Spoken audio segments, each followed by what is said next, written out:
pessoal, tudo bem? Para quem ainda não me conhece, meu nome é Elaine, sou professora de História e hoje eu estou aqui para falar sobre um complemento da apostila dos meus alunos. Vou falar hoje sobre as ideias do socialismo científico, do comunismo e do anarquismo. Essas ideias, elas são vamos dizer assim, um passo a mais na ampliação da luta dos trabalhadores europeus pelos seus direitos. Então, eu vou voltar aqui bastante na história. Vocês lembram da primeira Revolução Industrial do século XVIII, onde os trabalhadores eram sujeitos a longas jornadas de trabalho, salários baixos, castigos corporais, tinha o trabalho feminino, o trabalho infantil, não tinha nenhum tipo de direito, acidentes e todo esse tipo de coisa. Então, ao longo do século XVIII, na Inglaterra, onde aconteceu a primeira Revolução Industrial, esse tipo de situação era muito comum. Só que, sabe assim, era o que tinha para aquele momento. Então, os trabalhadores acabavam aceitando essa situação porque eles não tinham, né, outra coisa para fazer na vida, digamos assim. Aí entrou o século XIX, a Revolução Industrial começou a se espalhar por outros países, como nós vimos na Segunda Revolução, e os movimentos trabalhistas começam. Nós vimos, o ano passado, no 8º ano, 3 destes movimentos. O primeiro deles é o chamado ludismo, com L, que tem este nome porque foi liderado por um trabalhador chamado Ned Ludd. A ideia do ludismo era quebrar as máquinas. Então, assim, eles achavam que as máquinas eram responsáveis por toda aquela situação de exploração que eles passaram. Então, na cabeça deles, se eles destruíssem as máquinas, a exploração ia acabar. É uma ideia um pouco ingênua? Talvez, mas foi a forma que eles encontraram para se revoltar contra aquelas péssimas condições de trabalho. O movimento deu certo? Muito, porque assim, eles causavam um prejuízo para os donos das fábricas. Porque quando a gente fala em quebra de máquina, não é quebrar uma peça, é quebrar a máquina inteira, destruir a máquina. Então, o dono da fábrica ia ter que comprar uma nova. Mas os burgueses tinham dinheiro. Então, assim, você causava um prejuízo econômico para o dono da fábrica. Só que o prejuízo maior era para você, trabalhador que participou deste movimento, porque você ia perder seu emprego. E dependendo aí de como fosse, você poderia até ser preso. Mas foi sim, né, uma primeira tentativa de mostrar para os donos das fábricas que, né, os trabalhadores estavam descontentes.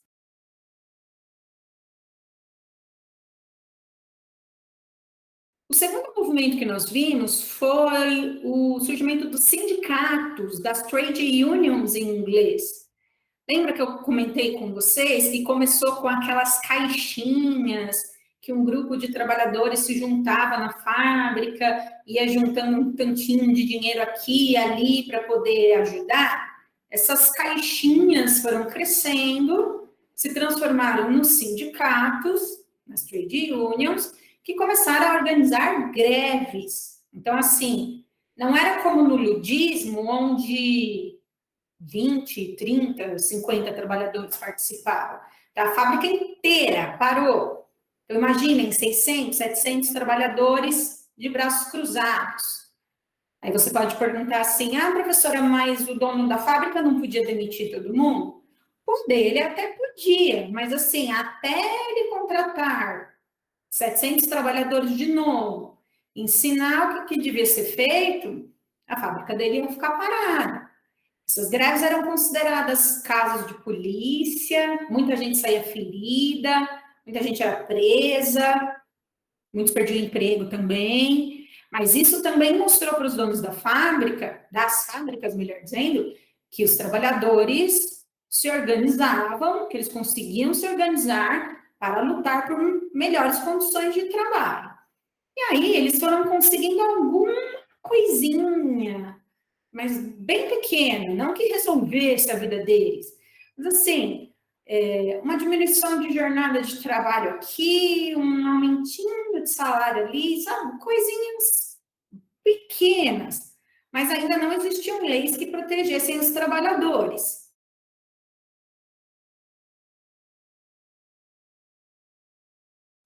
Aí os trabalhadores perceberam que o negócio era realmente esse. Não existiam leis. Enquanto não existirem leis por escrito que determinem os direitos trabalhistas, eles podem ficar quebrando máquina e fazendo greve eternamente, que a coisa não vai mudar. Começou um terceiro movimento na Inglaterra chamado de cartismo. Qual a ideia do cartismo? Primeiro, o movimento tem esse nome porque foi redigido um documento chamado Carta do Povo, onde os trabalhadores pediam melhores condições de vida, melhores condições de trabalho e também que os trabalhadores pudessem participar do parlamento inglês, que eles pudessem votar e ser votados como membros do parlamento, porque assim, enquanto o parlamento for formado por pessoas ricas, as coisas não vão mudar. Então, nós precisamos de gente nossa, né, trabalhadores, lá dentro do parlamento, para que, né, leis que favorecessem a eles pudessem ser aprovadas. Demorou muito para eles conseguirem isso, mas, assim, bem aos poucos, né, eles foram conseguindo algumas coisas. No vídeo de hoje, nós vamos falar sobre novas teorias, sobre propostas de mudanças mais radicais do que essas que eu falei para vocês até agora. Eu só quis retomar para não ficar, né? Mas da onde veio isso?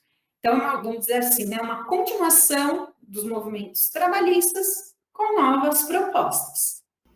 Gente, então vamos localizar esses acontecimentos no tempo e no espaço. Quando a gente fala em novas teorias sociais, ampliação da luta dos trabalhadores, nós estamos falando da Europa no século XIX. Podemos dizer que a partir da segunda metade do século. Então, assim, ao longo do século XIX, foram acontecendo movimentos, que eu falei para vocês agora há pouco, e essa luta por melhores condições de vida e de trabalho, ela vai se ampliando, até que ela chegue, vamos dizer assim, numa parte teórica, em novas propostas, em novas ideias, para tentar melhorar as condições de vida dessas pessoas. Pela primeira vez vão surgir teóricos que vão apresentar alternativas em relação ao capitalismo e ao liberalismo econômico. Então, esses teóricos, eles entendiam que o capitalismo era injusto e era necessário estabelecer mais justiça social. E para isso, para diminuir a injustiça social, era necessário diminuir a exploração e a desigualdade existente naquele momento. Nem todos os teóricos tinham as mesmas ideias. Isso é, né, uma coisa que acontece até hoje, sempre aconteceu. Os caminhos para essas mudanças não eram um consenso, então não era uma unanimidade. Alguns sugeriam reformas no capitalismo. Então, assim, vamos, né, o que é uma reforma? Mudar alguma coisa. Então, né, ajeitar uma coisinha aqui, outra ali. Outros propuseram a substituição do capitalismo. Então, assim, tem que acabar o capitalismo, pois eles achavam impossível diminuir as desigualdades sociais se o capitalismo fosse mantido. Nós vamos conhecer, então, nesse material, duas propostas anticapitalistas. O marxismo, que tem a parte do chamado socialismo e a parte do comunismo, e o anarquismo. Cuidado! Muitas pessoas se referem a socialismo e comunismo como se fossem a mesma coisa. O marxismo, socialismo e comunismo há uma confusão nesses termos. E já avisando antes de falarmos dessa teoria, a palavra anarquismo, ela não significa bagunça, ela foi tirada do seu contexto original e hoje ela é muito usada como sinônimo de bagunça, de confusão, de uma coisa que não funciona. Então nós vamos ver que não é bem isso que significa. A primeira das teorias é o socialismo científico de Karl Marx e Friedrich Engels, que estão sendo mostrados aí nessas estátuas. O Karl Marx é o que está aqui à frente, dá a impressão de que ele é mais baixinho que o Engels, mas é pela posição em que as estátuas foram colocadas.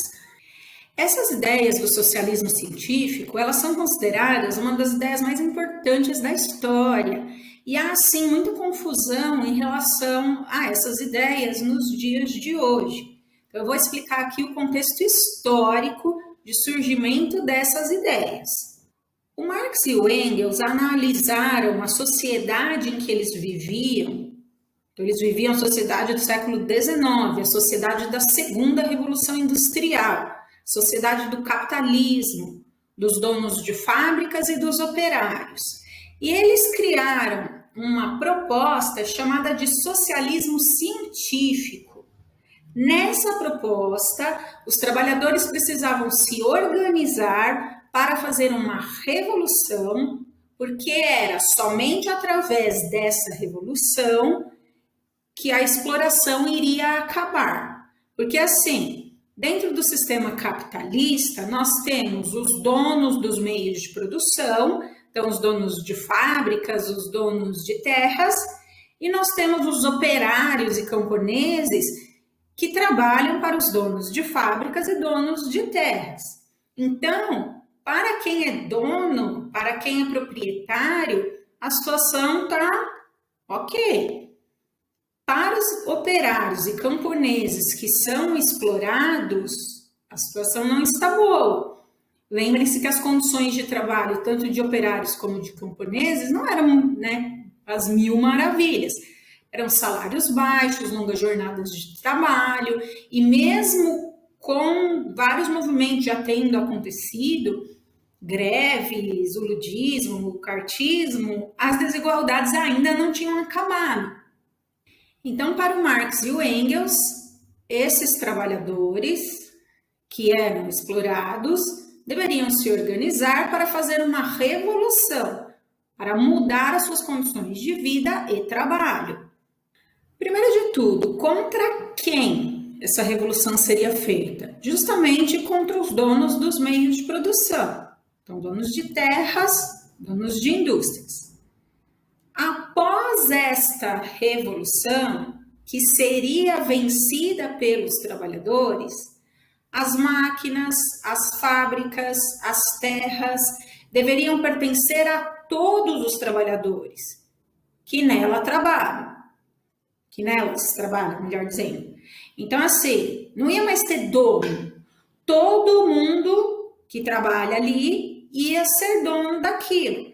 Então, por exemplo, se na terra tivesse 150 camponeses trabalhando, a terra pertenceria aos 150 camponeses. Se na fábrica tivesse 700 operários, a fábrica seria dos 700 operários. E aí, como que a gente organiza isso?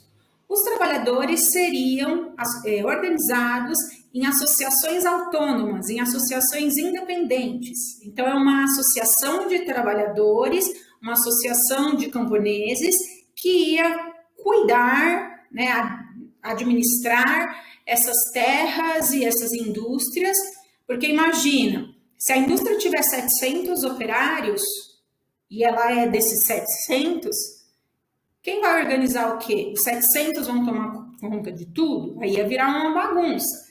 Então, essas associações aqui, lógico, todo mundo deveria chegar a um acordo, mas essas associações, elas ajudariam a controlar a situação.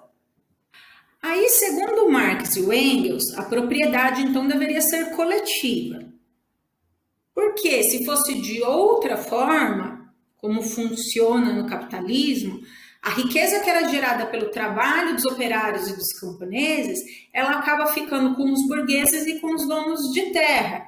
E aí os trabalhadores recebem um salário, só que esse salário é muito baixo.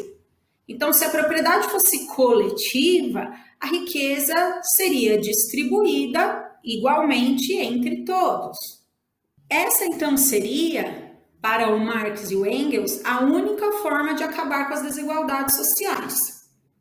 Então, a riqueza gerada pelo trabalho é dividida igualmente entre todos que trabalham nessa fábrica ou nessa terra.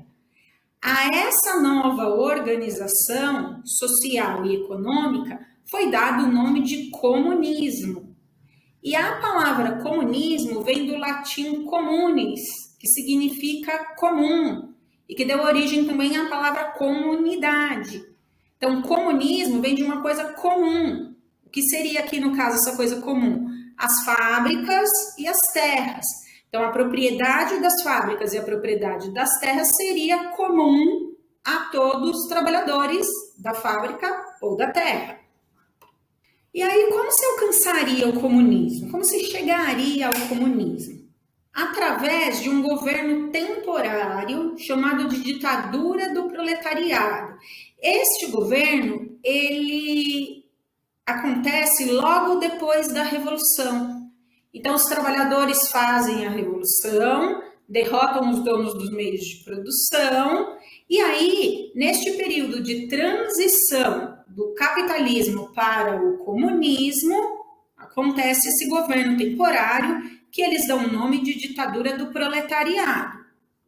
Durante esse período de transição, o Estado, o governo, que estaria sob controle dos trabalhadores, deveria evitar a reação dos burgueses e ir lançando as bases para essa organização comum, comunista, da economia e da sociedade. Esta fase é chamada pelo Marx de socialismo. Então, assim, socialismo e comunismo é a mesma coisa? Não exatamente. O socialismo é uma etapa para se chegar ao comunismo. Então, você tem o capitalismo, aí tem a revolução dos trabalhadores, essa etapa de transição que é chamada de socialismo, e por último, a organização em comunidades independentes, que é o comunismo. Quando essa transição de socialismo para comunismo estivesse encerrada, então assim, chegamos no comunismo, tá tudo organizadinho, direitinho, certinho. Seria possível que as pessoas vivessem em associações, em comunidades, e seria possível acabar com o governo, inclusive, porque as pessoas se governariam por meio das livres associações. Então, assim, nós já chegamos nesse estágio em algum momento da história? Não chegamos. Porque nós não temos nenhum exemplo, desde que o Marx e o Engels criaram essa teoria, de algum lugar em que essa etapa do comunismo tenha se concretizado. Em muitos lugares, chegou-se até a experiência do socialismo, mas ela não se completou para o comunismo. Tudo bem até aqui? A segunda proposta é o chamado anarquismo, de um russo chamado Mikhail Bakunin. Existem várias correntes do anarquismo. Nós vamos nos focar aqui na principal delas, né, que é a ideia do Bakunin. Então, só retomando o que eu falei lá no começo. A palavra anarquismo vem de anarquia, vem do grego e significa sem governo. Então, anarquia não é bagunça. Anarquismo é uma organização onde não existiria governo. Uma parte da ideia parecida com o socialismo científico. Os anarquistas também propunham uma revolução dos trabalhadores, porque eles que são explorados, mas, ao contrário dos comunistas, não tem nada de governo de transição. Então, assim, faz a revolução e vamos nos organizar, não tem nada que ficar, essa passagem de um para outro. Então, faz a revolução e já muda tudo. Então, após a revolução, os trabalhadores imediatamente deveriam se organizar em pequenas comunidades autônomas. aí a ideia de comum, de comunidade, comunidades autônomas, comunidades independentes. E para os anarquistas, tão importante quanto acabar com a propriedade privada dos meios de produção, era importante acabar com qualquer forma de poder institucionalizado, ou seja, qualquer forma de poder que pudesse controlar a população, porque o governo acaba controlando a população. Então, assim, dentro da ideia do anarquismo, vai acabar esse negócio de donos, não tem mais donos dos meios de produção e também não tem mais governo. Porque, segundo eles, o governo acaba controlando e reprimindo a população, assim como fazem os donos dos meios de produção. Importante dizer, gente, que essas teorias, elas inspiraram muitos movimentos políticos na segunda metade do século XIX e em grande parte do século XX, não só na Europa, mas também em outros continentes. E à medida que o movimento operário foi se fortalecendo ao redor do mundo e foi se inspirando e abraçando propostas como essas, os capitalistas, os donos de fábrica, donos de terras, eles atuaram de duas formas. Ou eles procuraram reprimir os grupos que se identificavam com essas teorias, mas também eles tiveram que fazer algumas concessões para evitar justamente o crescimento de ações como essas, que são ações que propõem mudanças radicais.